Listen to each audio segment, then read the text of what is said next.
বাস্তবতা এই শব্দটা শুনতে যতটা সহজ, এর ভেতরটা ততটাই কঠিন। জীবনে যদি গরিব না হতেন, হয়তো আজ আপনি বুঝতে পারতেন না মানুষের চোখের জল আসলে কতটা ভারী, কতটা জ্বলন্ত।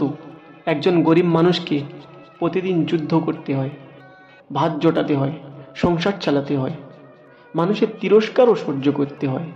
সুখের সময় সবাই পাশে থাকে, কিন্তু কষ্টের দিনে তখন বোঝা যায় আসলে কে আপন কে পর। যখন পকেটে টাকা না থাকে, তখন দুনিয়া যেন অন্য চোখে তাকায়।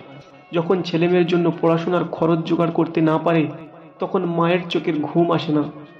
এই কথাগুলো না পেলে হয়তো আমরা বুঝতেই পারতাম না বাস্তবতা কত কঠিন।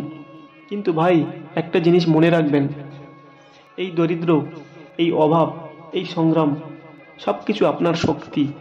গরিব মানুষ যদি একবার উঠে দাঁড়ায়, তাকে থামানোর ক্ষমতা এই দুনিয়াতে কারণ নেই। কারণ সে জানে কষ্ট কাকে বলে, সে জানে রাত জেগে পরিশ্রম করা কাকে বলে, আবার সে জানে প্রতিদিন নতুন করে শুরু করা কাকে বলে। আজ হয়তো আপনি কষ্ট পাচ্ছেন, কিন্তু মনে রাখবেন, কষ্ট আপনাকে গড়ে তুলছে। যে মানুষ আগুনে পুড়ে যায়, সেই মানুষই হীরা হয়ে ওঠে। আজ আপনি হয়তো ছোট, অবহেলিত, দারিদ্র্যের শিকলে বাঁধা, কিন্তু একদিন একদিন এই কষ্টের শক্তি আপনাকে মাথা উঁচু করে দাঁড়াতে সাহায্য করবে। বাস্তবতা যে বড়ই কঠিন, কিন্তু হার মানার নামই জীবন নয়। গরিব হওয়া অপরাধ নয়, কিন্তু স্বপ্ন ছাড়া বেঁচে থাকা এটাই সবচেয়ে বড় অপরাধ। তাই কাঁদবেন না, ভেঙে পড়বেন না।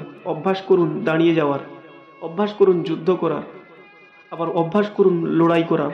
একদিন এই দারিদ্র আপনার সবচেয়ে বড় শক্তি হয়ে উঠবে। ভাই, মনে রাখবেন, আল্লাহ কখনো কারোর কষ্ট বৃথা যেতে দেন না। আপনার প্রতিটি অশ্রু একদিন মুক্ত হয়ে উঠবে, প্রতিটি ব্যথা একদিন আশীর্বাদ হয়ে আসবে। তাই আজ যে কষ্ট করছেন, সেটা আপনার আগামী দিনের সাফল্যের চাবি। বাস্তবতা কঠিন, কিন্তু আপনার মনোবল আরও তার চেয়ে বেশি কঠিন। সবাই ভালো থাকবেন, সুস্থ থাকবেন। আজকের ভিডিও এখানেই সমাপ্ত। যদি ভিডিওটি ভালো লেগে থাকে, তাহলে একটি লাইক, সুন্দর করে একটি কমেন্ট করবেন, আর চ্যানেলটি সাবস্ক্রাইব করে পাশে থাকবেন। খুদা হাফেজ।